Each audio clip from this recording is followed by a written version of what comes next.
التصميم اللي هننفذه دلوقتي علبة إضاءة 60 في 60. دلوقتي احنا حددنا مكان النص، هنفتح فتحة الاسبوت أو الفتحة اللي هينزل منها النجفة. في العادة الاسبوتات دي بتتفتح بمقاس الخواشة 7.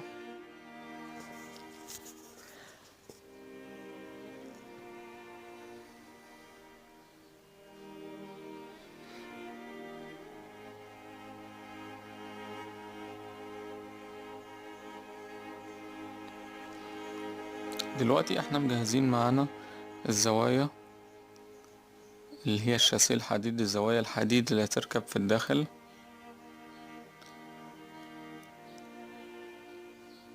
طبعا الزوايا ديت مثلا البلاطة 60، الزوايا ديت اقل حاجة تقدر تركبها لو هتركبها كاملة على بعضها ان انت تنقص منها 3 سنتي بس، 3 سنتي، لان الزاوية تركب هتمسك في الجهة في الجانبين.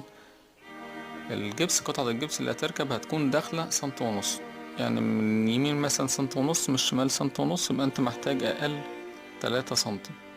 فاحنا بنقلل اكتر من كده شوية نبقى مرتاحين، مفيش حاجة تجبرنا ان احنا نفكها ونقطع ونركبها تاني.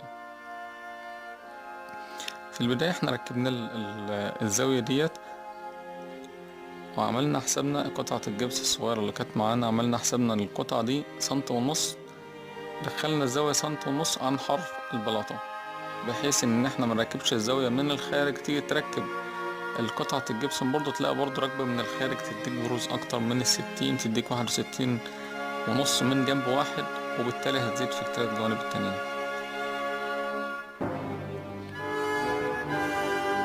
دلوقتي احنا ركبنا الاربع زاوية، هننتقل لخطوة تركيب الجوانب الرئيسية. زي ما انت شايف دلوقتي الجانب واقف على الحرف، يعني مش بارز ولا داخل جوه، الزاوية واقفة في مكانها والجانب ده واقف في مكانه.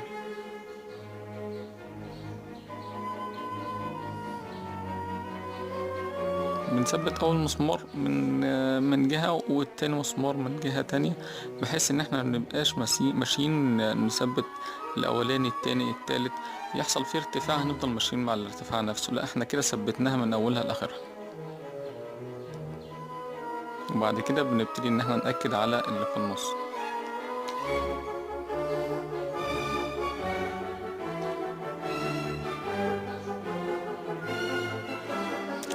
ده الجنب اللي احنا نفذناه خلاص.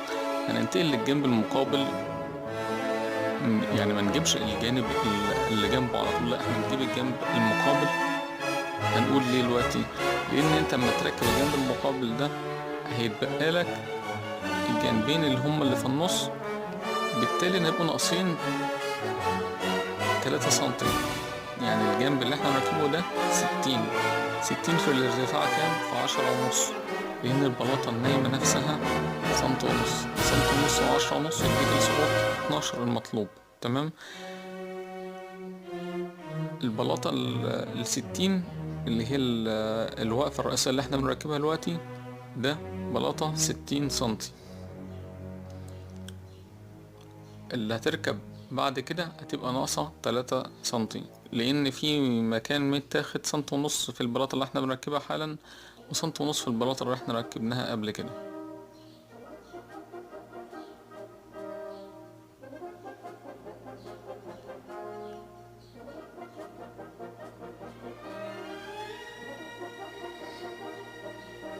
المسمار الاولاني زي ما احنا شايفين كان غطسان لجوه شوية، فبيبقى ضعيف، فانت لازم تحط واحد بديل له، يعني المسمار ما يبقاش داخل لجوه قوي، لا يكون ماسك على شفة الكرتون اللي هو بتاع جيبسون بورد البداية. تمام. شوف ديت البلاطة هتركب كده مرتاحة، ناقصة 3 سنتي هتركب في مكانها.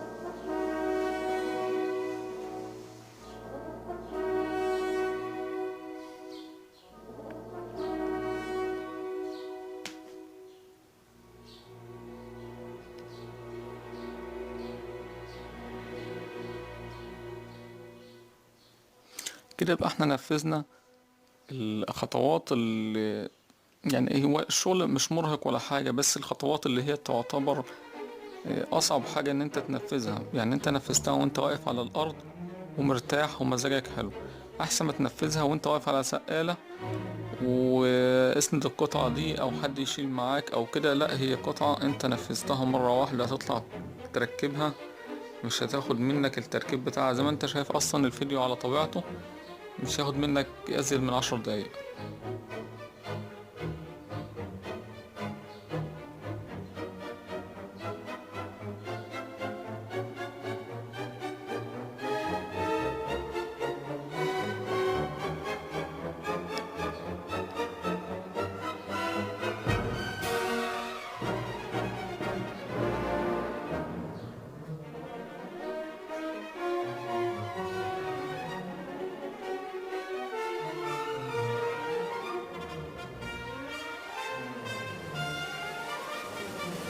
وبرضه نفس الكلام ينطبق على الشكل ده أو على أي شكل تاني تقدر تنفذه يكون في حجم متناول الإيد، اللي هو ما يكونش كبير أوي عليك، يعني مثلا حاجة في حدود 60 70 80 تقدر تنفذ الشكل بالطريقة دي، ويكون شكل مثلا مربع أو مستطيل. إنما الأشكال الدائرية لا، التحكم فيها يبقى صعب، البداية بتاعتها بتكون من على السقف نفسه، ترسم الشاسيه على السقف اللي احنا الشاسيه اللي احنا نركبه دلوقتي. تمام. انما في الشكل اللي معانا، الطريقة اللي معانا دي اسهل بكتير، انت ممكن تنفذها في البيت لو انت متفق على المقاسات او في ورشتك، وتروح تركبها في مكان شغلها، او كمشاهد تقدر تنفذها في بيتك. الشاسيه اللي احنا مركبينه ده طبعا برضه نفس حكاية الزاوية اللي احنا ركبناها الاول، لازم أن يكون ناقص سنت ونص من جهة. يعني انت بترفع البلاطة اللي هي 60 في 60 في السقف وترسمها بالقلم الرصاص، هي 60 في 60، يبقى انت هتنزل من كل جهة سنت ونص وتقوم حاطط اللي هي الزاوية اللي معانا دي مركبها في السقف.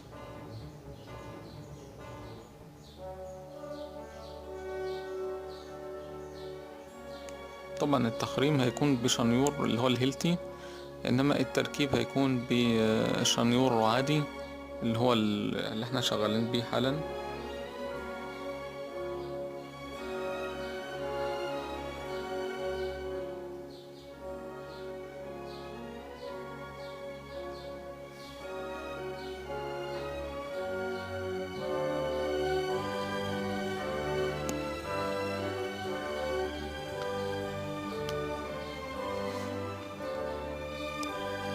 واحنا دلوقتي ركبنا التلات جهات، هنركب الجهة الرابعة تمام كده. وفي فراغات احنا سايبينها دي مقصودة لشكل تاني، يعني الشكل ده مش على قد ان هو مربع، لان احنا هنقص منه جزء تاني بعد التركيب ونعمل مربع صغير يمين ومربع صغير شمال. انا هحط لك في الاخر الفيديو بعض الصور اللي هي للاشكال ديت، لاشكال منتصف السقف والشكل اللي احنا بننفذه بالظبط، ياريت تتفرج عليها.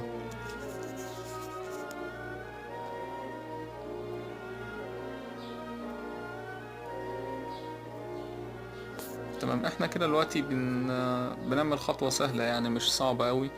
رفعنا العلبة اللي معانا وبنديها مسمار من الجهة دي مسمار من الجهة دي، خلاص هي شالت نفسها. بس اشتغل انت بحرية بقى دلوقتي، هي كده دلوقتي واقفة على مسمارين، انت لازم تأكد عليها طبعا، اديها ايه على قد ما تقدر. يعني الجنب زي ده 60 في 60، اقل حاجة يكون في الجهة الواحدة مثلا واخد له بتاع 6 مسامير.